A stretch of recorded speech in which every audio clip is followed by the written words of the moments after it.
Hello and welcome to this episode of New World Comics Podcast. I'm Buck Berlin, owner-operator of this fine establishment here at 63rd Meridian in Oklahoma City. Wow. It's not New Oklahoma City. I mean, it could be to some. If you haven't been here before, it's new. Anyway, not with us this week, Stephanie Cerny. She's out, not feeling well. Running this show is Brad Reed, the voice of God. Blessings. Yay. Yay. You can listen to him on the Nerds to Men podcast, which he graciously lets me tag along each week. You can find that pretty much everywhere that you can find the New World podcast. Yeah, and you don't have to destroy all of them by saying them. I don't know what you mean. Where can we find these fine podcasts? Go ahead and tell them then if you're... Spreaker, Stitcher. No, see... Streaker. What? Yeah, he messed it up. Spreaker, Stitcher, Spotify, YouTube, Facebook... Oh, iTunes also. It's Spreaker that messes me up. It is. The one that's not a real word. Those kids and their Dan Fogelberg records. God. The Pac-Man video game. Yeah, playing the stickball and their... Yeah. Man, I had jacks when I was a kid, and that's all we needed. And they were like caltrips, training caltrips. Now that we've lost the entire audience, joined with us this week is Jeff Yenzer. Hey, that's me. Yay! Hello, audience. You gonna insert in the Queen level audience that just rage raw? No. Oh, what kind of establishment am I in? I mean, you've been here. Yeah, that's fair. So, Jeff, why don't you tell everyone who you are and the things that you do? Oh, who I am and what I do? Yes. Okay. Who's your father and what does he do? I, as he said, am Jeff Yenzer. The things that I do, let's see. Oh, God, what have I not done, I think, at this point? Oh, my. Yes. Nerdtrepreneur, co-working maven, consultant. Man, I wear a lot of hats, including this dapper young one right here. Let's see. I pretty much do everything. Used to be an improv comedian. Still like to go off the cuff every once in a while. Yeah? Yeah. Yeah, that's kind of what I do. I'm a partner here at a co-working space in Oklahoma City, Star Space 46. Owner and partner there. I own my own business. I was very creative when I called it Yenzer Consulting Services, which is Ooh. Yeah. Now, the consulting thing, is that across the board, or are there kind of businesses that you try to go after? Or? I like to go after the smaller businesses before they start making bad decisions and setting up bad habits. So I like when they're startups or they're hiring their first employees, I can kind of make it so that they're doing it the right way. So within the first year or so, yeah. you want to get in on that. I love that. The first year of hiring an employee, their first employees. Because a lot of the times it's like the owner and his friends. Yeah. And then they're looking at hiring those first employees. Yeah, because after your friends kind of cycle out, because they inevitably do. Or you make them owners and partners, and then they own things, and you wish they didn't. Yes, that's usually how it goes. Right. Yeah. Yeah. So. Or you're trying to do it all yourself, and you think that you know everything. I mean, that happens sometimes. Hey. Yeah. No. No, I wasn't talking about you. No, so much of it is getting them set up to those good habits and actually paying attention to their employees, their culture, everything that entails there. But I also will work with large companies coming in and doing audits or doing objective investigations, because if you bring an outsider in and it's this person says and this person says, well, somebody that's outside third party can come in and say, all right, these are the facts and this is what we're going to present. You avoid all the politics and the drama and the and you can kind of give the outside perspective, that because there are a lot of times that people are too close to the subject matter to notice that there's a problem. Yeah, and one of the things that's fun as a consultant is you are not beholden to anybody. So you can actually go up to the CEO and say, hey, you're doing this wrong. Yeah. Let's fix it. That none of the employees could ever hope to do. Right. Yeah. So, yeah. Well, and I mean, there sometimes that I've asked you to come in and take a look at some of the events that we're doing or things like that, and Yenzer, can you poke any holes in this? Will it still hold water? I will poke all of the holes. Yeah, and there's some things that I just had never considered. And it's we better cover that. Or well, no, we do have that covered. And you're like, okay, cool. If you have that covered, then since you're doing this anyway, try these things too. Mm-hmm. Yeah. Yeah, my superpower is much like a character from DV8 where basically she just saw every spiraling, streaking eventuality of a decision and Right. then could zone in on one of them. Well, That's kind of mine. But I can't zone in. It's just like, hey, these are the 18 ways this is going to go bad. yeah. Have fun. Well, I've noticed that, as a business owner, anytime that an idea comes to me, I have to do my best to poke holes in it. Uh-huh. People get so upset that, because it's but I had a good idea. It's yes, you did. It wasn't Yes. fully formed. Yes. But let's I make mean, it a great idea. Yeah, and I tell everyone, hey, if I can poke holes in it and it'll still hold water, let's go with it. There you go. So, That's an excellent methodology. Yeah, but but you do that on a much grander scale, and you've helped out. I won't say grander scale, but I make people pay for it. Well, yeah, but I mean, like you go from the small events to a grander scale, to Yeah. the bigger businesses and that kind of thing. Totally. So you can do it all. It allows me a very unique perspective. Yeah. And I was in HR for almost 20 years and decided, hey, I hate this. How do I make it into something that I love? So I'm able to actually go in and do the parts of HR I like. I let other companies take care of the stuff I don't. I hate benefits and payroll and all that. Let companies do that. I'll help those companies. But you want to help the human side of things, Right, and most people don't like that. Like the touchy-feely stuff, they hate, and they want to avoid it like the plague. So I decided to style a business that is much more around that. Interesting, yeah, because I mean, most people don't mind the resources part of it, just because it's here are facts. You can definitely deal with facts, but But then the humans come in. right. And this that's guy hates scary. purple, and that guy hates red. Yeah, and they won't just see that, hey, there's parts of both of their arguments that are absolutely valid. Yeah. Yeah. But no, so I do that. That's my day job, and then my little side hustle is Starspace 46. So that's my passion project. Yeah, tell us about that. Well, we're going into our second year. Well, I say going into, we are 3 months into our second year. We've expanded and doubled our size. We are now a 14,000 square foot facility downtown, just off Sheridan. That's a lot of Nerf battle. You know what? We now have we're kind of battle royaling it. So we have multiple, kind of like what was it, the raid? We're just trying to go multiple floors. That'd be amazing. Oh yeah. But no, so you've as opposed to what I'm making it sound, you're actually using all this. What all do you all? What do we do? Yeah. Over there. Well, co-working. So a co-working space, for those people who don't know, for remote workers or freelancers, people that don't need to work in an office setting. A co-working facility is kind of that step up from your home office / a coffee shop, moving into a place that is much more purposeful.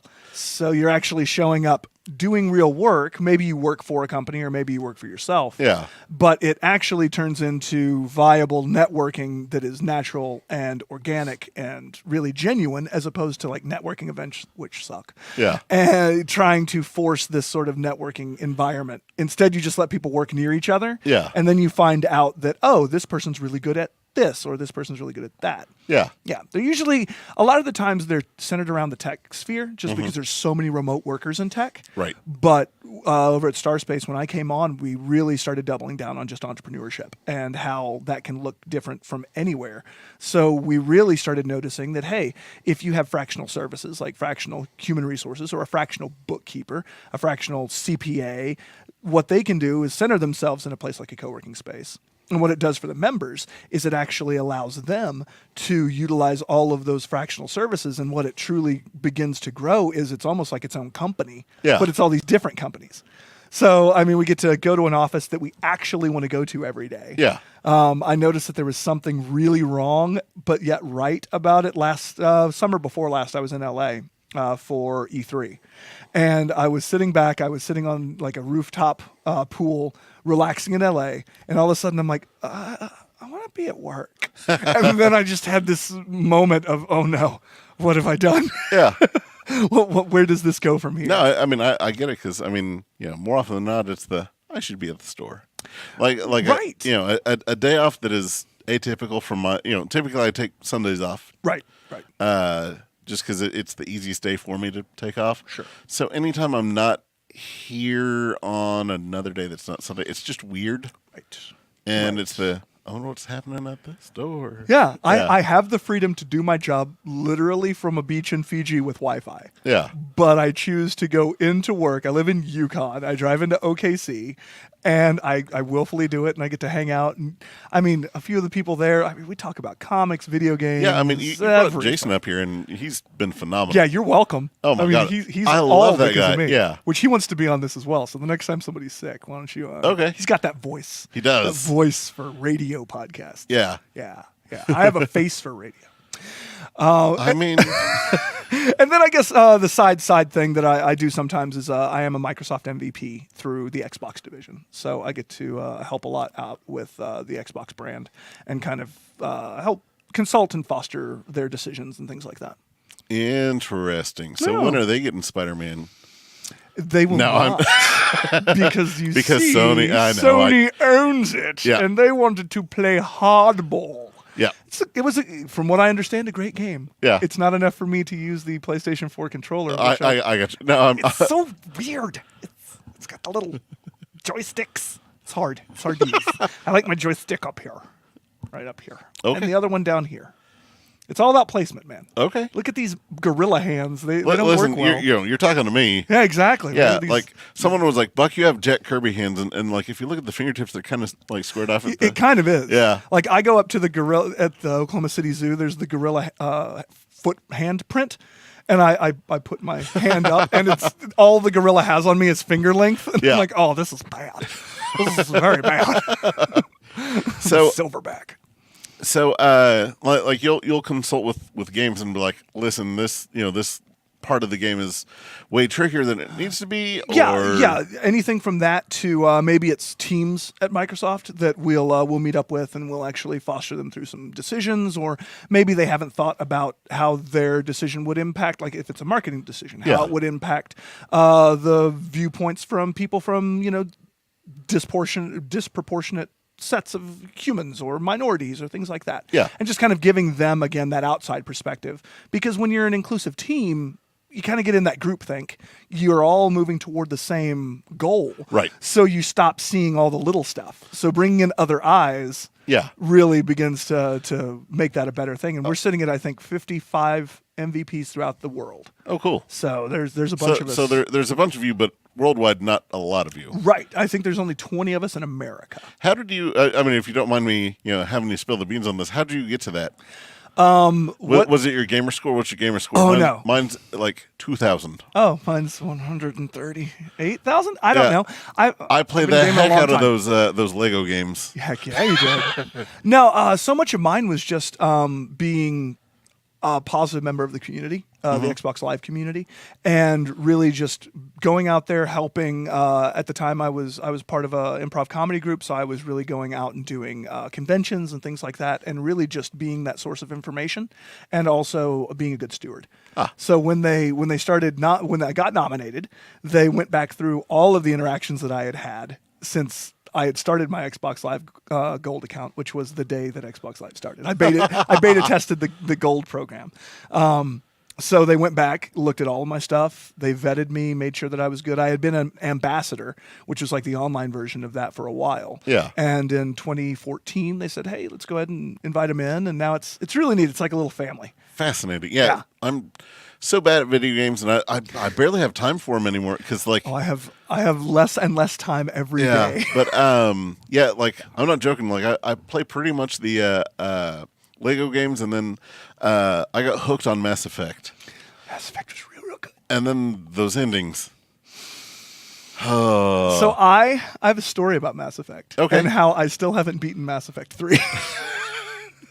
And it's not because of the ending. It actually, spoiler alert, I had gone all the way through, had 0 casualties. I mean, Yeah. I was a consummate captain. Yeah. I was great. Oh yeah. And then there was a choice in Mass Effect 3 where you could go to the moon or planet side to help out Tali and Legion in a thing that they were doing. So I decide, okay, I'll hit the planet and then I'll hit the base, because it really told me, hey, you need to do the planet then the base. Yeah. So I did that. And I found out because of that, I lost both Tali and Legion just because I went to the wrong place. Well, and that's the thing. Yeah, like I got my Paragon so high, like I was You were Super Paragon? Yeah, I was a Paragon, but don't mess with it. Like, don't try me because I will shoot you in the kneecap if it is the absolute need to do. Like, I'm pretty sure that I floated on air. I was nice. Such a good, Your like, little angel wings. yeah, like like they're like, man, look at that Paragon. Yeah, but You're so lawful good. yeah, and then like turns out it didn't really matter. Yeah. What I did because screw you. Yeah. And then the fan outcry was so great that they're like, sorry guys, we didn't mean to ruin the franchise. Here are the other endings. So I just kind of watched them on YouTube and was like, that's the one I'd get. Sure. Yeah. Let's just go with that. I bought Andromeda. Haven't sat down to play it. I hear that I've put like 5 or 6 hours into it. I like the game. I hear it's fun, and especially now that they've fixed the glitches. Yeah. But it's big. Is it? It's a big game. Cool. And at this point, yeah. I'm also looking at that because I need to go back and replay it. N7 Day was last month, and I was like, oh, I'm going to fire back up Mass Effect. It's time to go in. And I got anxiety. Just like I booted it up, and I thought, oh, God, there are so many things I haven't done. There's so what am I getting myself into? See, for me, like it's I need to cultivate the comic room. I need to, Oh, yeah. clean the front of the house, and like, anytime I play video games, it's that's really cutting into my comic book reading time. Sure. I need, because like anytime I see the video game, I also see like, hey, there's that old stack of West Coast Adventures you need to bone up on. That's true. That's true. For me, it's also like I could be, I don't know, being healthy and, cooking dinner or, going to the gym. And I mean, but I want to read some comic books and watch some TV, though. But I found time for all that stuff. Like cooking and Gentile, like that's built into the schedule now. Oh, good for you. Yeah. So I at least have that. Yeah. But like video game time, I haven't figured out how to chisel that. Right. Because like with video games, it's not so much that you can just put it down at any minute. Like you kind of have to get to a save point or and sometimes the story's going to push you through for an hour and a half. Mm-hmm. Yeah. I also have a very bad problem, and I'm going to call it a problem. Yeah. Because I really like to support video game makers, so I buy everything. Oh. When people talk about their stack of shame, I look at just on my Xbox One, I look at my games ready to install and ready to play. And I combine those two numbers, and it's like 690 games. Oh. That, it's not stuff I haven't played. I would say I've at least touched 300 of them, 400 of them. But to completion, let's carve that down to like 175. I mean, one could argue that speaks about the quality of some of these. Oh, no, it's not about the quality. No, it's purely I suck and I have no follow through. Yeah. Like I'm looking at Red Dead Redemption 2, and it's the same sort of thing. It's so big. And I want to do everything. Like I used to play the Assassin's Creed games, and I would 100% Assassin's Creed games, finding everything, doing everything. Yeah. I 100%ed The Witcher. And it took me 3 years to do it, and I still haven't done the DLC because there are question marks all over the map, and I just had to see what they were. Oh, look, it's a big dragon that can kill me in one hit. I'm going to kill it. I bet I can do it. And then I spent probably 3 weeks doing that, but I killed it. I got nothing for it. If you ever run into a dragon when you're at level 28 in The Witcher 3 and it can kill you, it's like a wyvern, but it can kill you in one hit, just walk away. It's really not worth it. God, what was the Skyrim? Yes. So, Skyrim and I. Okay, so to show how bad I am at video games. Sure. I got this like after everyone was like, because I like to kind of do my own thing, but I also like to follow. I did Grand Theft Auto for a while, but like after you fail those missions a while, sometimes you just got to drive around and hit some people. I don't exactly like playing the story in open world games, right? So, but I was told like pretty much anything you want to do, go do it, whatever. Yeah. Oh yeah. I was like, okay, cool. Mm-hmm. So, and they were like, if you like the customization on Mass Effect, like this turns it up. I was like, yes, cool. Yeah.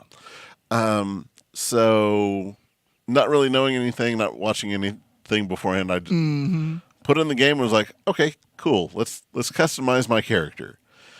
And then, like, I didn't know what half the stuff was. 2 hours later. 3 hours later, after I got done picking their eyelash color, Sure. oh my God. Uh-huh. Yeah, like at halfway through, not even halfway through, 30 minutes in, I was like, you know what? We're just going to auto. Oh my God, I'm pressing. Yep. Hurry up. Yeah. How do I go back? Should I just restart? I should have just restarted. Yeah. Yeah. So the game starts, and you're about to get killed. Like they're about to execute you. Sure. And the dragon comes and attacks the castle, and then you escape. Yeah. You can go down a path, Yep. or you can dawdle around the mountain, whatever. Yep. I thought, before I start this, let me look around. Oh, yeah. So I walk up to this guy, off on the mountain, whatever. Yeah. Sitting there with his fire, just talking to me about stuff, and I don't know how to play, so I am pressing these buttons, and I accidentally kill him. Oh, that's good. Then I take his stuff, Yeah. and while I'm trying to exit out through his stuff, I select some stuff, and then when I exit out of the screen, it says, "You've made stew," or you've made food. Yeah. Do you want to eat it? I was like, listen, if I can't do this in real life, Might then as well. I'm done. Yeah. I quit. Yeah. I accidentally made food in a game. Good job I spent 5 hours, to make and dinner. yeah. Well done. Yeah. Well done. I played the game before that. It was called Oblivion. And I always tell people, same sort of thing. You get out of the dungeon, Yeah. which Patrick Stewart talks to you throughout, which was fun. I get out of the dungeon, and I see a bright open world. And this is on 360. So it Yeah. was before bright open worlds looked as good as they do. But they looked better than they ever had. So I just go exploring. I want to say like 320 hours into Oblivion. I only got maybe a fifth into the story. you were closing Oblivion gates, which were like gates to another dimension where Yeah. demons were coming out of. So you had to fight your way, up this huge tower and then shut down the gate. I got to a point, because I did everything in the game that was not the main storyline, that I could just sneak all the way up to the tower without anything knowing I was there, and then just press the button to shut down the gate. And then walk away. That's kind of awesome. And at that point, I'm like, I don't even need to finish this game. This just seems silly. I don't want to. So, And yeah. see, like that was- I hear things like that, and it's the, man, that would be cool to go back. But then it's the, no. oh, I made stew. you made stew. Yeah. Yeah. Or soup Yeah. or something. It never takes me as long to make characters because I just make myself. And I have posted online a few times, my Commander Shepherds looked uncannily like me back when I just had the goatee. So what you're saying is you look very generic. Yes. All right. I mean, it's like I said, it doesn't take me 2 hours to make this face. Yeah, Come but on. like with that game, it was all right. Do I want to be like a cat person? Looks like they're immune to everything but fire. How often am I going to come across fire? Probably not too I often. don't know, Martian Manhunter. How are you going to find fire? But yeah, I mean that's the thing is that I don't know what this game's set up for. Like maybe fire's everywhere, or maybe fire is nowhere.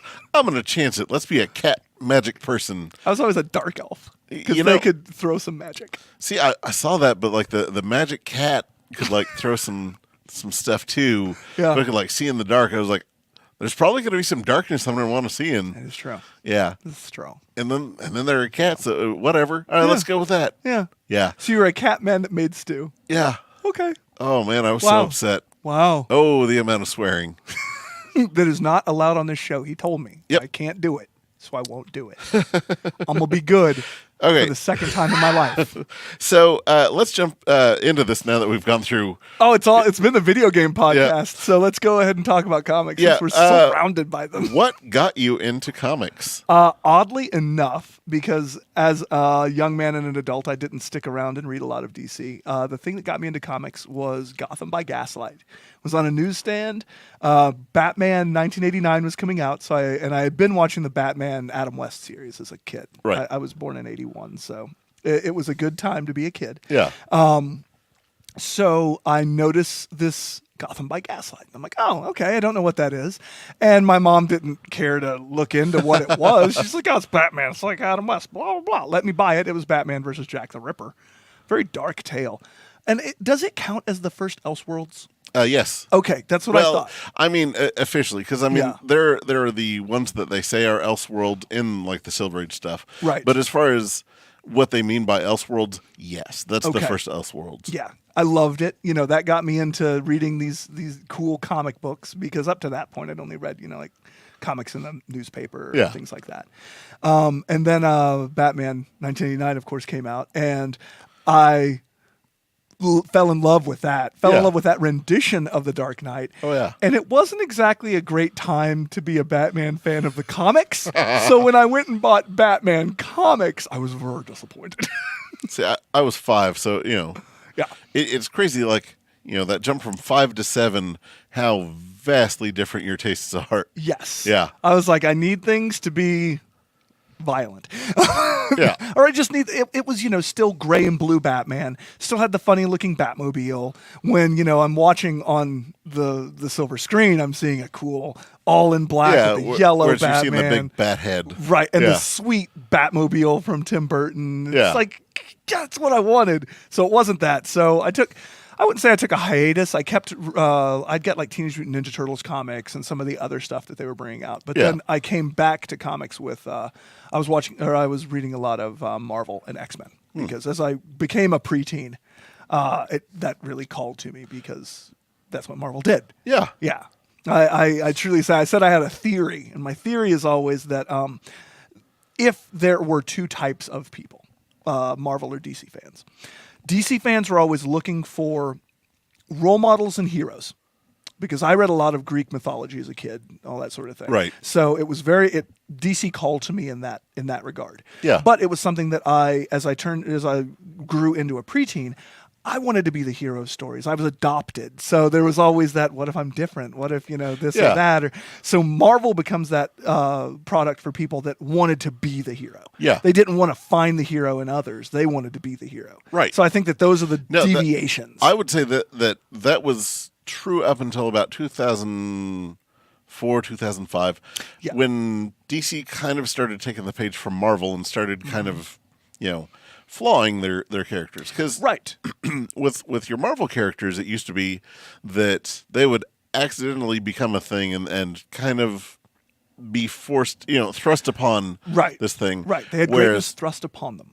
Right. Whereas anytime something happened to these characters, they just went and did the right thing because it was the right thing to do, not out of some sort of moral guilt or, Yeah.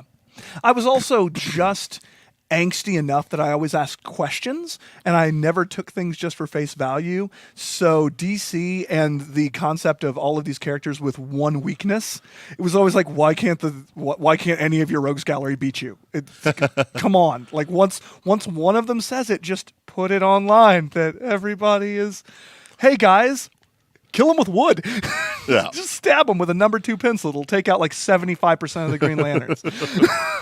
Yeah, see, some of that stuff was how have they not found a workaround, Yeah, so... Because, like, if I was, Green Lantern, I'd have, like, okay, so if I carry around, like, this blue paint, and then everything that I make can be coated, so then you have the paint between. Yep.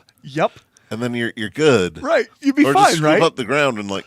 Yeah. Yeah. So then as I got to be a teenager, I read Marvel up until just post Age of Apocalypse. And then I took a hiatus when Wolverine lost his nose. It seems like that's when everyone else did. Like, I stuck with it. Like, I was... Good. Yeah.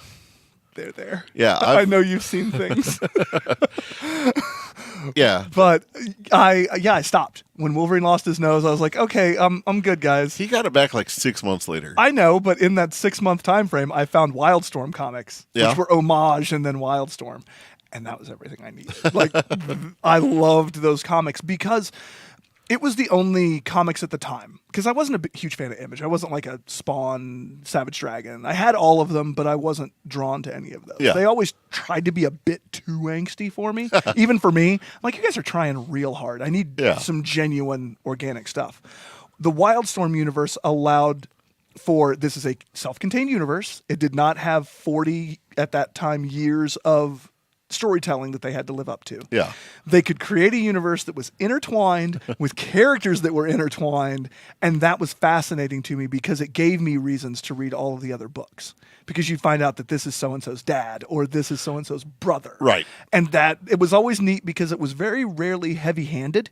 it would always be one of those just off to the side. You find out, oh wait, Sublime's dad is Deathblow. Yeah. Because there's one issue where Sublime and Fairchild swapped spaces, and what if they had been on different teams, and Sublime's the good guy, so Deathblow's hanging out with her because it's my daughter. Yeah. And then it blows your mind because you're like, wait, I wasn't told about any of this. Yeah. So I loved Wildstorm up until Wildstorm, as they were trying to cling to life. Yeah.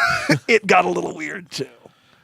Yeah. Yeah. Ho hum. Yeah. And now I read all for fun now. So Yeah. I really like to grab writers that I enjoy. I really enjoy like Cullen Bunn stuff. Yeah. And I mean that's kind of how you have to do it now, because like when you and I started reading comics, there was as much history in the entire, like Marvel universe, really, because you almost don't really count things before 61 when Fantastic Four started. Right. Because they've kind of since retconned all that stuff. yeah, you don't really have to. Like there was a Nick Fury, there was a Captain America, the end. Yeah, pretty much. So there was as much comics, and I tell this to Tom now, and it upsets him. Yes. There was as much comics before us now as there was when we started till now. Yes. Like we're in the perfect middle of all of that. Imagine, yeah. Yeah, so imagine about that. Yeah, like people starting now have 60 years Yeah. of reading. It's ridiculous. Yeah. And 60 years of writers wanting to do it their way. And there was a time when you didn't hold anyone accountable. If they just wanted to tell a tale, they told a tale. Right. Well, and the way that a lot of the comics were written was you had an editor that came up with your story ideas, and it said, "Hey, this is the way that we're going to do this. Here's the course that we're going to take this year with this character. Right. Here are your crossovers. Here's your this. This is how it's done." And when you were a writer or artist for the book, you were the steward of the book. Like it was your job to be in charge of Spider-Man for that year. Sure. Like keep him safe. Right. Don't do anything dumb. Yeah. Yeah. But don't lose readers. Yeah, but better increase because, them. They weren't necessarily these proven things. Like Spider-Man could still fail, X-Men could still fail. Like Yes.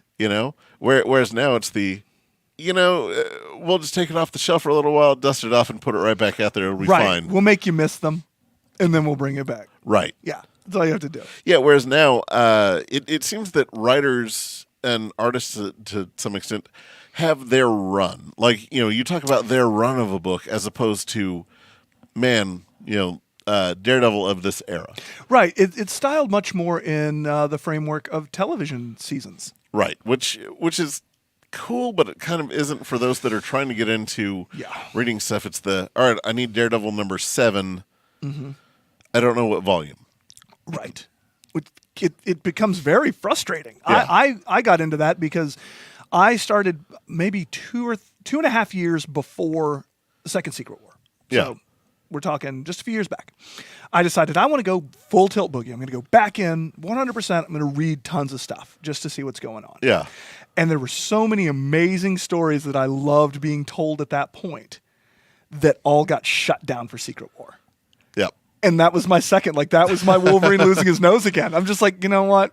I just don't know if this is for me. I'm just going to talk with Buck when I come into the store, and I'll read graphic novels from now on. They put CB Cebulski back in charge of Marvel. Like he was, art director, all this other stuff. There's controversy surrounding him, but Sure. Same with everyone else these days. But so he's in charge of Marvel, and he wrote the the video games, the Marvel Ultimate Alliance. Oh, Ultimate Alliance? Those are such good video games. He wrote those. Yeah. So it shows that he has that love of Marvel. Like, just he knows what is great about those characters, what is important, Yes. and what you can leave behind. Yes. He's taking that to Marvel Comics now. Okay. He really is. Like, X-Men is really getting back on track. I've noticed. I've kind of flipped through some stuff. Jason is very kind to me now, and there will be comics sitting on my desk at work of just like, and this is this week. This is your required reading. Yeah, and it will be across all different comics. It's like, okay, yeah, I'll try it out, well, and it's really helping. Putting Jason Aaron on the Avengers, so you have like this sweeping epic team who's going up against all these epic things. Whereas in their own books, they're kind of having their own problem, but it's not greater than. But the lead up to Secret War was that. I mean, we're talking Indestructible Hulk was possibly my favorite. Like that first story arc when he was just a WMD. Yes. Made me so happy. It was, and I've said this before, right after that, when they were like, and time travel, it fell so hard. It did, although I did like Doc Green. It was fun. I liked but that was even. And this is the Hulk that allows you to start believing that eventually he can be the lead or the maestro. Yeah. Like I liked that was it was the thing. progression, yeah. Yeah, because they started dripping these little things of like, okay, here's all the future stuff that we've done in the past 20 years. Now we're going to start to make you think about, okay, is this where we're really going with it? And then they just nuked it all. Yeah. They just nuked it. And there was so many. I love the Avengers run that was happening at that point. Right. With the multiverses colliding. Well, but that was all part of Hickman's plan for Secret Wars. Of course. So, but I didn't know that at the time. I was just reading cool books, man. Gosh. Just made my heart hurt. So they just took them all away, Buck. So, given that you've read books just all over the place, what are some of your favorite characters that have endured through all of that? Because favorites? yeah, okay. Like I know who your favorite is. Who's my favorite? Sabretooth.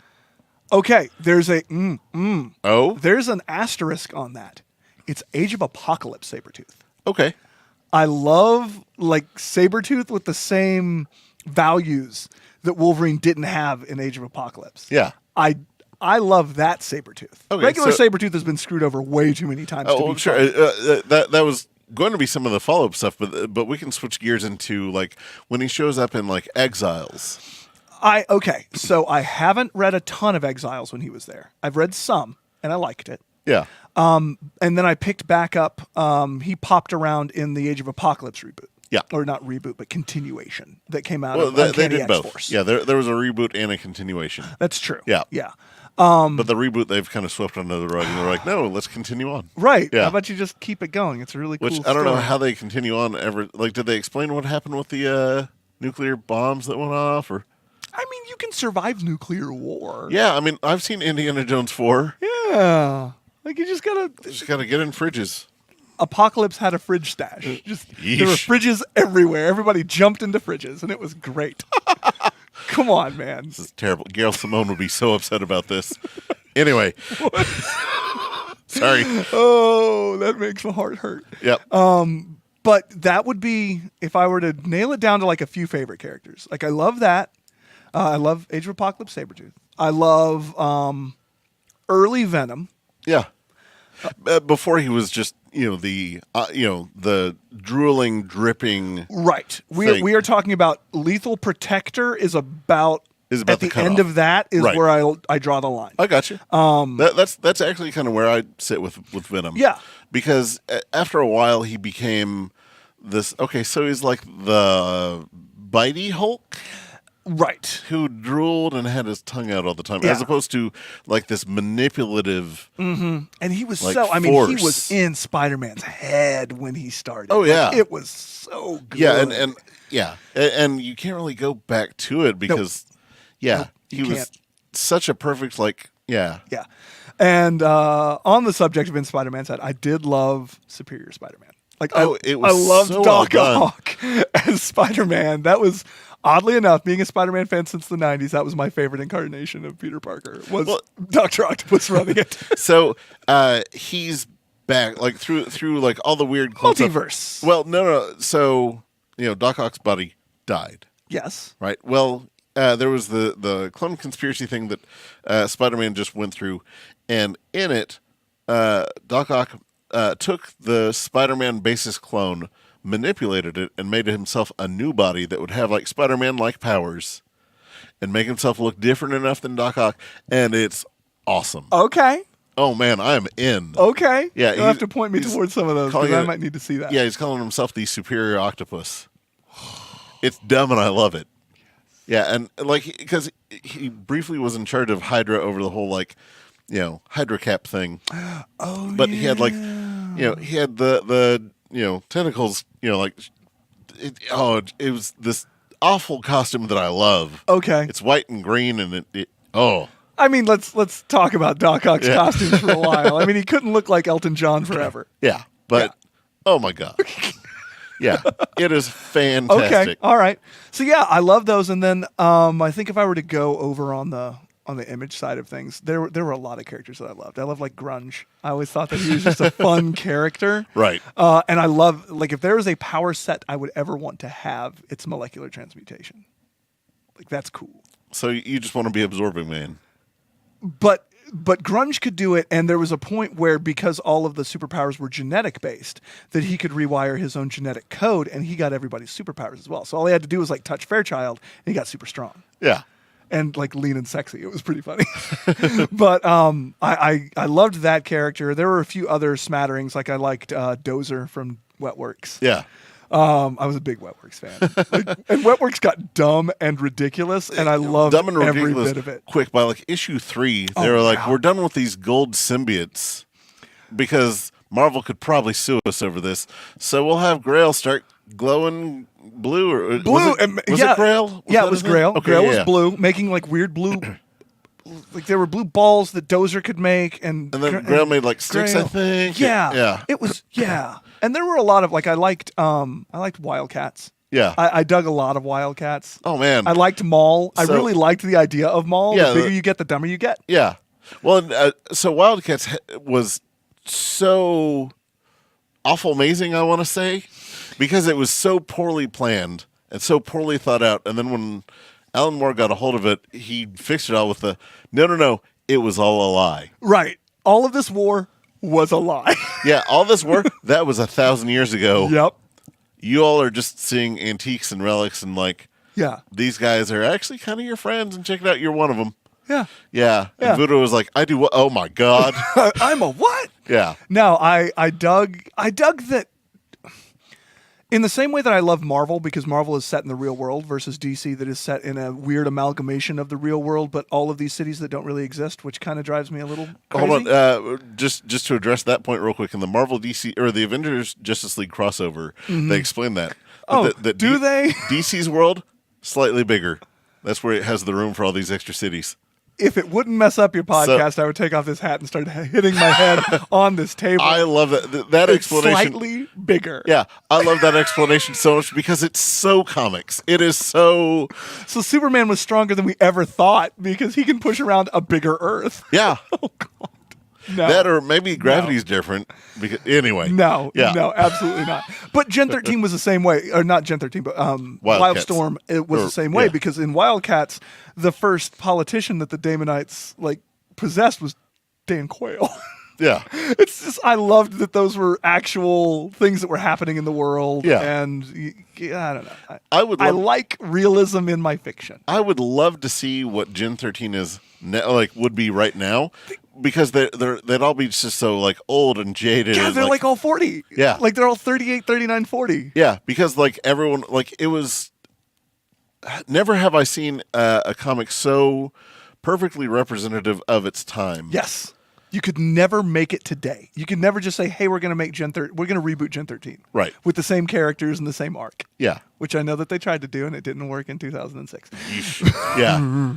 But it's just because there are so many different parts of society that you'd have to, whereas it was you have the in crowd and the out crowd. Yeah. And never the tween shall meet. It was so perfect for its time. Yeah. And I loved Deviate. I honestly, Oh, yeah, well, I loved how they told that story. It was Warren Ellis. Oh, So, totally. Yeah. It was Warren Ellis before we realized what a gem Warren Ellis was, because I mean, he gave us Planetary. Which I have Planetary #1. Oh my god, It's a really good Yep. one. Yeah, Planetary and Authority are absolutely the best things that have ever come out of Wildstorm. Oh yeah. Yeah. But it was a great, and they were able to bring in these other teams, these other books, and just seamlessly put them into what was already there. Right. Because originally it was so mundane and so base with Wildcats. And then it's like, okay, well, we'll bring in Team 7 and actually show you where some of these people got their power. The humans Right. got their powers. And that was fascinating because it's this small team that then went out and did things that you do in the Vietnam War, which is make making babies. Yeah. And you have all of these, different kids that now have powers. And Yeah, because So cool. for a thing that was just so thrown, you look at Image, yeah, just '90s Image, and there was so much pasta making. We'll say, cook it up, throw it at the wall, see what sticks. right. There was really no planning. Jim Lee No. didn't have any real planning when he would, he was It like, was I'm going to really- make Superman over here with Union. Yeah. I'm going to make X-Men over here with Wildcats. I'm going to steal. Let's see. I really like the Hulk, but we need Gambit, but no powers. Yeah. Yeah. Yeah. It was. Is it weird that I dig Grifter but hate Gambit? Same. Yeah. But And I say that off mic. Yeah, no, I really did like it. Is it here's some sacrilege. Is it odd that I really loved Zealot, but I'm not a huge Wonder Woman fan? Huh. Yeah. I mean, that is a little weird, but I mean, with Zealot, they were able to kind of address some of the problems with the Themyscira. Exactly. And all that. Yeah. Which is what I loved about it. But I mean, that's like trying to change the direction of a train. The tracks are there ahead of you, and you're, Yes. Yeah. Absolutely. I agree. So But yeah, it's And- they and- brought out some really neat characters. Yeah, but I liked Mr. Majestic. I didn't like Superman. we'll get back to Majestic here in a sec. But with it's a good point you brought up, Zealot, that there's a lot of things that they took from that and have now kind of applied towards Wonder Woman. Yes. That we're kind of seeing, and it's so we're Yeah. There were a lot of great ideas in Wildstorm that there were a lot of great ideas and poor execution. Exactly. And that's why it's not really around. Which it never could have truly existed. Yeah. Not long term. not really. Because it was never going to be big enough to get the movie deals that were going to keep something like that going. Right. By keeping people reading it and keeping new interested people coming into that space. Right. Well, and people got tired of sexy comics. Right. And like- so many of the people started breaking off into things like Turner started Top Cow. Yeah. All of their main people, instead of really coalescing and saying all right, we're going to keep making books in this universe, they all kind of jumped ship and went and did their own thing. Right. Well- because they got tired of being a part of now another conglomerate. Yeah. Yeah, it became the thing it didn't want to be. Exactly. So yeah. Yeah. Which I mean, it's kind of interesting to see, this will sound like I'm dogging on Jim Lee. Jim Lee is a great, Sure. he makes a pretty picture. Yes. But as Like far J. as- Scott Campbell makes a real pretty picture. But as far as just business acumen, that kind of thing, never have I seen someone fail up the ladder so many times. Oh yeah. Oh yeah. Because just hey, He's the Randy Orton of comic books. I don't get your reference, but I know it's wrestling. Some people might, and you know what I'm it's talking wrestling, about. right? Yeah, Wrestling? true. Wrestling? Right here. Look, you can't see me, and he truly can't. No, that's John Cena. Yeah. I'm saying that's also- John Cena. Daredevil can't see him. Okay, yeah. For those that are listening, not watching, we have toys on the table, and Oh, I thought that people could see the toys. some people can see the toys. Okay. Some people just listen to this thing. Oh, I'm sorry. They have- You don't get to see us. Well, I mean, some people prefer not to see if you know what I mean. That's fair. But yeah, Jim Lee. yeah, Jim Lee, he kept getting put in charge of different things, hey, here's Wildstorm. Wildstorm's not doing too well. Oh, hey, DC wants to buy it.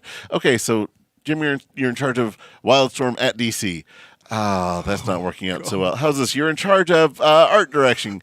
You're doing a terrible job of that. How about we put you co-publisher? Okay, we're gonna put you co-president. You know what? Yeah. We'll just put you in charge. Yeah. I will tell you, coming from the business world, it happens more often than you would think. Yeah. I mean, you're super nice guy and Yeah. incredibly talented. Really great at push-ups too. But He did the one-handed push-ups at SDCC one year. oh, did he? He's a very fit young man. Well, I can not see so that. young Yeah. anymore. Yeah. Yeah. But No. no. Yeah, he failed forward and failed up. Oh man, that's some yeah. upward momentum. Man, if I could do that, yeah, sure. Oh yeah. I mean, I tried. I'm Yeah. doing an all right job of it. But it's just kind of fascinating to see, man, how did Yeah. how did that conversation go so well? Right. Yeah. Whatever happened to Ian Churchill? He changed his art style almost entirely, and Really? yeah, you'll still see his art. You just won't recognize it. That makes me sad because Coven was always one of my guilty pleasures. I loved his art in the Coven. I think it was Aqua Boy or something like that. He like Really? changed it. Yeah, there's an issue of Hulk where he has more of an anime style. Yeah, Kudos to him for changing stuff up. yeah. I'll have to dig it out and show you here in a bit. But yeah, it's when Red She-Hulk shows up. Was that him? That's him. Okay. Yeah. Wow. I had no idea. Yeah. All right. Cool. Yeah, very much so. So yeah. All right. So what draws you to a certain comic series? Like, I mean, would you see a character and think, "Ooh, I want to read about them," or do you see an author's name and think, "Oh, that's cool"? Or A lot for me is people telling me about interesting storylines. Like people will tell me like one or two plot points, not necessarily the twists, and I just want to learn about all the things that get to that point. okay, Yeah. So I don't follow a lot of writers. I don't follow a lot of artists. I appreciate them all, but it's not one of those, hey, they're doing this thing, I automatically want to read about it. It's Right. more like somebody tells me about the high points, kind of like a new TV series that you're talking about. Okay, It's so- like, I'm talking about season or episode 3. It's really cool. I'm going to tell you a little bit about it. It's a snippet of gotcha. that. So I can do the hey, read Tom King's Mr. Miracle because it's Tom King and it's amazing. I'm thanks to our mutual friend Jason, it is becoming more of a thing because he put some of the Batman stuff that he did in front of me, and I said, "Oh, well, this is very good. Oh my god, it's so good. This is really good." It's So yeah, Yeah. or you can throw stuff at me and be like, "Hey, this is Cullen Bunn being weird." Like when I heard that he was doing Magneto, Yeah. I'm like, okay, cool. which when they were like, no, Magneto's new real name is Max. I was like, I'm done. Yeah. I quit. Yeah. Nah. And then I read it. I was like, oh, so it's Magneto, a Jew, going down, fighting and hunting down Nazis. Yes. Oh, I actually, I'm in. I personally gave Cullen a lot of crap about the style of Magneto and accusing him of using my general look and how I would be if I were Magneto and the things I would do. I'm Yeah. like, so you basically just told a story about me as Magneto. Thanks. I hope you make tons of money on that. It's so good. Congratulations. Yeah. Yeah. Oh, yeah, no, that was some good stuff. That's I liked that's it. when it was the okay, like sometimes these reimagined or like the I don't know, what do you call it, freshening up of characters. Yeah, I think that you that's know. a new coat of paint, it wasn't in any way, shape, or form forced. Yeah, and that's why it was the name kind of was. Well, that was, but I mean the purpose. Yeah. The characterizations weren't forced. It wasn't a character making decisions that were in no way, shape, or form themselves. right, because just to fit a book. He's never been a bad guy, and he's never really shied away from killing. He's Malcolm X. So yeah, I mean, Well, that's yeah. I mean that was that's his what it idea. always Yeah. was. I Yeah. mean that is how it was always meant to be, and it's really everything needs a militant side that says, hey, we're not going to take this anymore. We have to push back if we have the power to do so. Right. Now put that power into a person that, if he just wanted to use his power correctly, could have went to Asteroid M and just torn the planet apart. But hey, it's good that he just hijacked nuclear missiles. Yeah. Jim Lee. Oh. And then fell in love with Rogue with the. Hey, you know what? That worked in Age of Apocalypse. I liked that. It did. Yeah. But it was weird how they got to it. Like, so she was on a mission to Savage Land to find him, and then found him and fell in love. I mean, have you seen his abs? He has like 16 abs. Yeah, but at for the- an old silver fox. Yeah, I but want that. I'm not even a silver fox. yeah. So I mean, it's kind of cool with all the things that they've done, Yeah. but some of the stuff that they've done, there's not that forethought of, no, these comics are going to keep going. So Yeah. Magneto now True. has to be 80 something. Well, no, because they had baby Magneto, and then they just aged him up. Remember?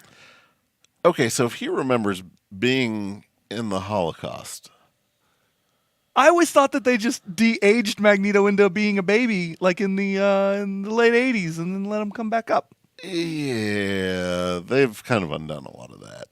So now they just don't have any excuse for the fact that that man is 100 years old. Right. And those abs, though. Hey, man, you just got to keep after it, kids. Age like fine wine.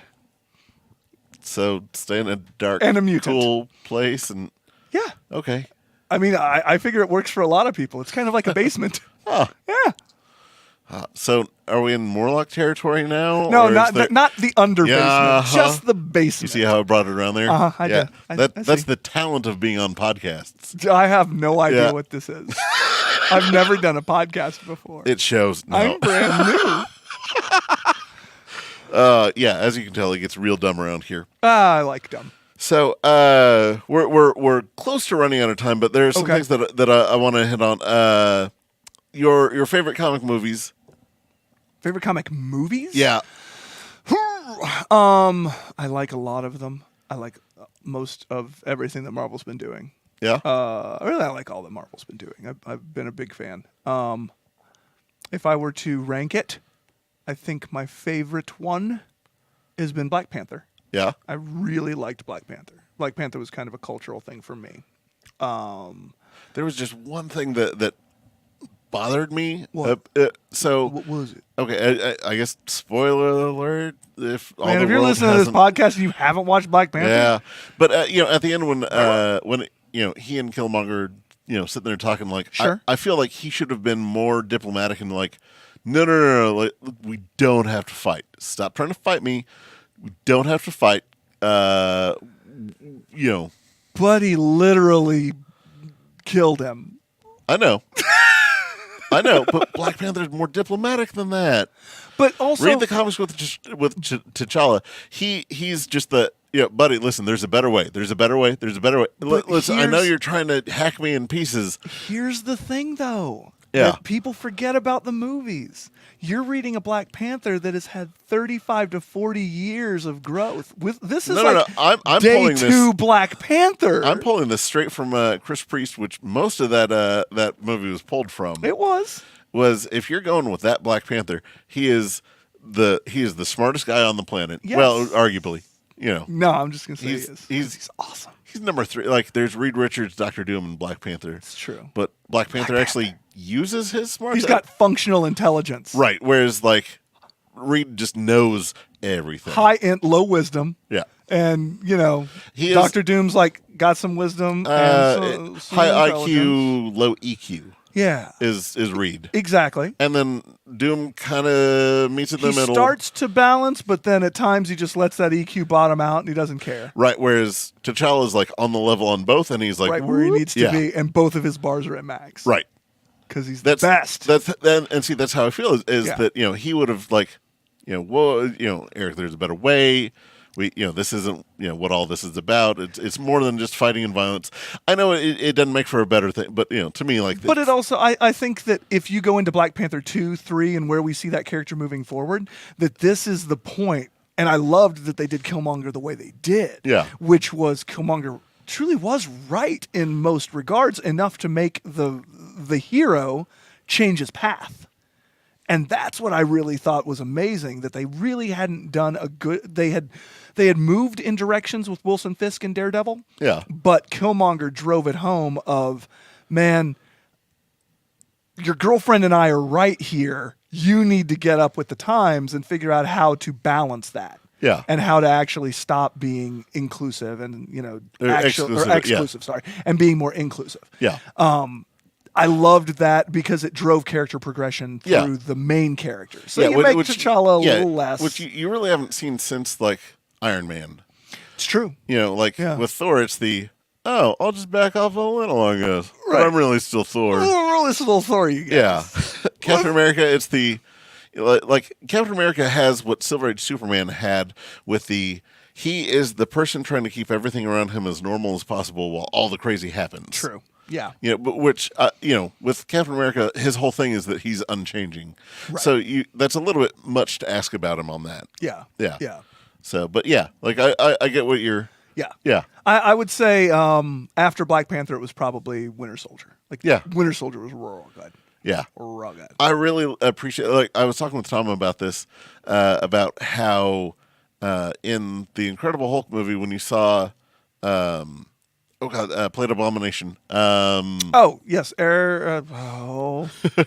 man, why Roth, did you have to? Roth. Yes, Tim Roth. Tim Roth. Yes. Yeah. I was When you like, see- why Eric Roth? I don't know that guy. Yeah, Tim Roth. When, Oh, when, he's when, so when you good. see Tim Roth, like punching and kicking the Hulk, and Mm-hmm. he's like, "Whoa, look at all that happen!"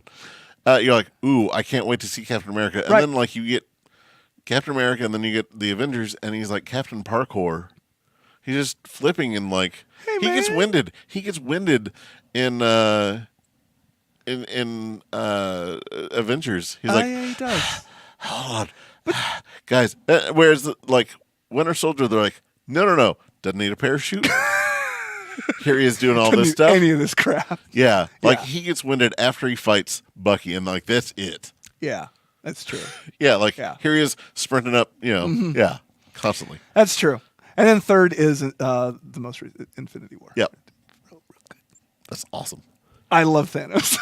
I love that rendition of Thanos. The way that the MCU has handled Thanos Yeah. has made me incredibly happy Which- because which- I always liked Thanos, but I mean, come on, doing all that for an interstellar booty call is a little much. I liked that See, they pulled it back. I for the love movie. comic Thanos just because he's the thing that no one really ever gets anymore is that Thanos is nothing if not self-defeating. Yes. You yeah. know, like the he- person in Thanos' way is Thanos. Right. All the time. Yeah. Yeah, there's finally a trade paperback about that, about the no, I am my own, Right. like, yeah. None of you are even on my level. I'm my own worst enemy. Yeah. Yeah, because like he had the Infinity Gauntlet, and then he was like, I'm going to rise above it, and I guess I don't need that thing anymore. Look how great I am. Right. Oh, someone took it from me. God, why didn't I think about that? God, we know why you didn't think about that. Right. Yeah. Oh yeah. So But no, I dig movie Thanos. I liked the plight and the fact that you kind of understood where he was coming from. yeah. They've done a really he had good a skewed, job. yeah, like it's the skewed version, but he had a true reason that you could tell that he truly believed. Yeah, he had an admirable reason for doing despicable things. Right. Which same with Wilson Fisk, who is my favorite on the TV show thing, the TV show side of Marvel. Oh, he's been so good. Yeah.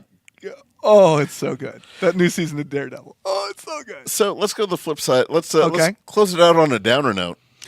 Sure. What's your least favorite comic movies? Least favorite comic movies? Least favorite, like you because I'm not saying that you've seen them all, but You want me to really be a bit divisive? sure, I hate Christopher Nolan's Batman. really, All of them. I hate them. They're a terrible Elseworlds film noir version of Batman. everyone has stopped listening to you right now. Yeah. No. As did I. Yeah. That's not out. Batman. I'm out. That is not Batman. That is a film noir. You could have taken Batman out of that and placed any film noir style detective into that film. And Begins is pretty good. Yeah. The Dark Knight it's very good. Heath Ledger made his own Joker and it was awesome. I mean, he played Tom Waits as the Joker. Yes, he Yeah. did. It also had 4 too many endings. They should have cut that movie off 40 minutes before it ended. And there will always be a damning thing that I will always say that was the Gotham that sat in a boat next to criminals spared criminals in The Dark Knight. And 8 years later, Gotham had fallen so much that they were pulling their neighbors out of their homes to have them hung.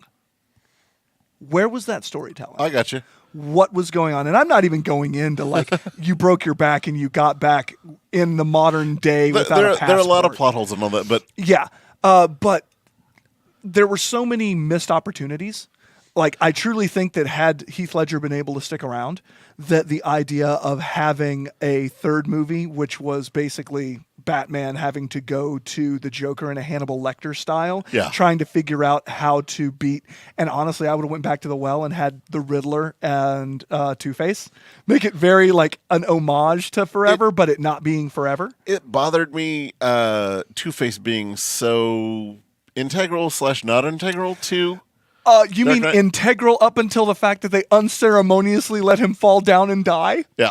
Yeah. Yeah. Another black mark on this entire series. No, It yeah. really made me angry. But there's so much that I'd still, despite what you say, Uh-huh. I'll still, stand up for it with it's the best bat suit we've had. Sure. I mean, look at that functionality. Sure, he can move his head. Yeah. Neat. Oh, like that's a big thing. That's a huge thing. I don't know. And there were just so many things that it was like, we're just going to do Batman whenever we want to. We want to make Batman whenever we want Batman to work. He didn't have the time. He had the time to become a master ninja. He didn't have the time to become a good detective or any of the other things that he was then great at doing. Okay, yeah, it's not necessarily representative of Batman, but I mean, it worked for the story that he was trying to tell. And, But you could have transplanted that. It never made me feel like that was Batman. It made me feel like that could have been anybody. See, it could have been a Moon Knight movie. And Batman Begins, I feel like they were really on the road to that. And Killing Ra's al Ghul also, I was not that bothered a me fan of at all. because he didn't kill him, but he left him on the train, so he killed him. Right. Yeah. And then they don't go back to it at all. It was just so many missed opportunities that the comic fan in me said, "Why didn't you try to do this?" Although, man, how about that turnaround with Liam Neeson? Oh man. Oh, it was great. That was awesome. But at the same time, ultimately, it meant nothing because he died on a train. Like.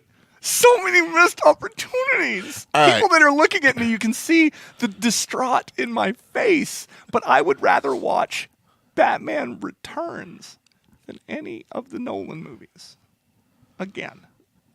And I liked Bane too, but not in that movie. It was so bad. It was so bad. All right, but Captain America, the original one, was real bad too. I was going to say, for those that are still listening,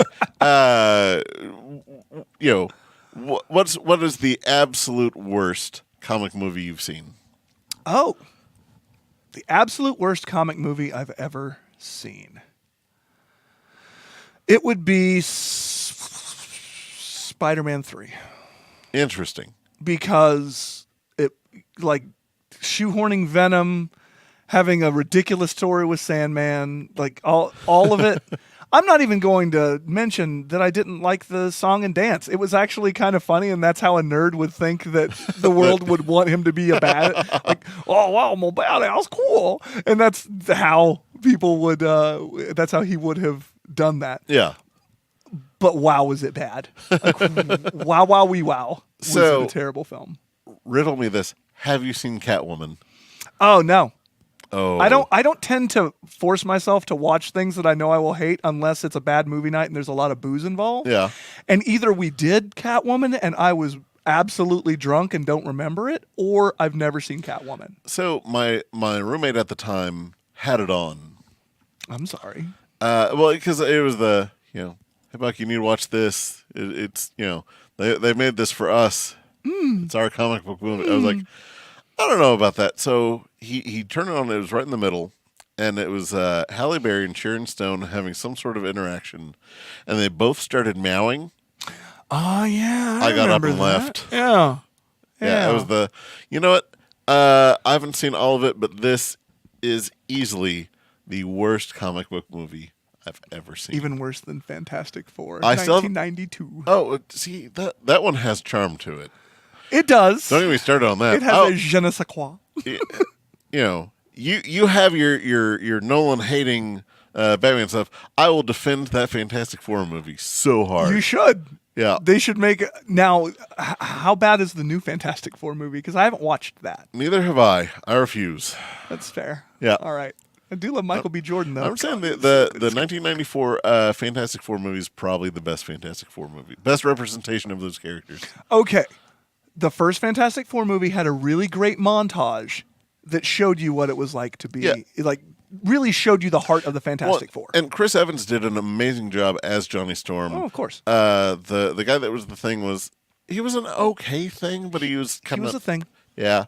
Ian Grufford is terrible as Reed Richards, and Jessica Alba Yep. is such the wrong choice for. Yeah. Yeah, give me John Hamm and Elizabeth Banks. Like those are perfect Reed and Sue. That's your Reed and Sue? That is very much my Reed and Sue. Actually, John Hamm is my Doctor Doom. Interesting. Who's your Reed? Reed is actually John Krasinski, because I like the Krasinski Blunt thing. But I would also take, it would actually be fun, because I loved Chuck. I would actually like Zachary Levi and Yvonne Strahovski as Reed and Sue. I think that they would be fun. Oh, okay. I dig it, but Zachary, like, I don't know. There's a kind of intelligence behind John Hamm that you see in it. Absolutely. But with Krasinski, he's looked at the camera a few too many times for me to know that. Okay. All right. I'll give you that. Yeah. I just really liked A Quiet Place. Like it was a really good. I still need to see it. You need to watch that movie. Yeah. Yeah. So- It was very good. But yeah, that would be now. Who's your thing? Who's my thing? Yeah. Oh man, it almost needs to be just a CGI voice anymore. Like I that's the hardest time I'm having with it. Like, because I automatically I just want to go Danny DeVito, because I know it's going to make me laugh. That's fair. But he's not the right choice. Oddly enough, because I think that there are things you can do inserting minority actors and things like that into roles that is not heavy-handing it like they did with Michael B. Jordan. Yeah, but I'd agree And that I had no problem with Johnny being black. Sue should have been black too. yeah, I agree. Yeah, Or maybe Reed, who's the smartest person in the world. Maybe if that guy was played by a black actor, that'd be awesome. right. I think that you could do. Did you ever watch? I think it was a show on Fox called Being Human. He's a phenomenally attractive African American man that has the deepest, bluest eyes. Okay, And I would actually love, because he's so pretty, I would love to see him be. Yeah, I would love to see a Ben Grimm that is incredibly attractive turned into a thing. Huh. And then you can still, because I'm all about changing, or not changing for the sake of change, but actual purposeful. You want inclusiveness. Yes, I want inclusiveness. Yes. I absolutely do, but I don't ever want it to be heavy-handed. Basically, because I don't want people to just dismiss it. I want people to see it as organic and genuine. Yeah. No, I get that too. Yeah, so that's my thing. Like, Yeah, I want it to be him because he would be so pretty, and then all right, you're a rock. So on one of the shows previously, my buddy James Cooper he is so against it, and he's just big black guy that just loves everything. Except for any time that they change someone, Just arbitrarily changing people. Yeah, I say make great new characters that. I've been saying that for Marvel's done a years. great job of it. They have and they haven't. Well, they've done a great job with Kamala Khan. Yeah. And the characters that they purposefully they brought in a minority character to step into a role, not immediately change it. Just Sort of, but like whack it and change it completely. Like with Falcon, when they were like, "Hey, we'll make Falcon Captain America," it made no sense for the story because Winter Soldier is still back around. Right. Making Falcon Captain America says that Falcon wasn't good enough to me. Yeah. That's saying, "Hey, you remember that lame guy Falcon? Right. Now he's cool." Yeah. And to me, like, Falcon was one of my favorite Avengers. Like, Yeah, Falcon was awesome. yeah, no, he's the guy that flies, but like that's just how he gets around. Yeah. Check it out. Like, Right. He does so much He more. became Captain America's sidekick because he could kick everybody's ass. Right. Like, Well, also you have to think about the fact that this is a guy. This isn't Batman who arbitrarily changes sidekicks even when one of them gets blown up. We're talking about somebody who doesn't need it. Well, he doesn't need it, and he's had such a horrible experience with the first one that he wouldn't want it. Yeah, here's a guy who has no extra powers or anything who can keep up with Captain America. Right. And then Cap was like, "All right, man. Here's my buddy Black Panther. He's gonna get you some wings." Right. Yeah. He's gonna take care of you. Yeah. Yeah. No, I completely agree. I enjoy when they bring on a new character to take over a mantle. That's fun. Like DC with Blue Beetle. Okay. Yeah. Like that was great because they took something and reinvented it into something new. Sure. Yeah. I love it when they do that, but when they arbitrarily do that, and all of a sudden it seems a little Right. So. But I'm all for, just because on the screen you can pick from all of these different actors, Right. that you can take a few liberties if you want to. Yeah, well- but it should never feel like the liberty was taken just because we needed. It's just like I talk to clients. Inclusiveness should never be checking a box. Right. It should never be, hey, hey, look, we have one of those, and we've got one of those, and bingo. You're not trying to make a bingo board here. You're trying to actually create a good team Right. of professionals, and that's what any of these should do as well, is bring on the best talent. So Yeah. that's my little high horsey thing that basically wraps back around to, if you're going to make the Fantastic Four multicultural, which is completely fine, Yeah. do it to either Doctor Doom or the Thing, because Latveria is another country. Yep. And Europe, oddly enough, much more of a melting pot than we give it credit for. Man, so I think that puts us just a little past where we typically are. Yeah, I go long. But we'll definitely have you back, Jeff. Folks, thanks for listening. I've been Buck Berlin, owner operator of this fine establishment.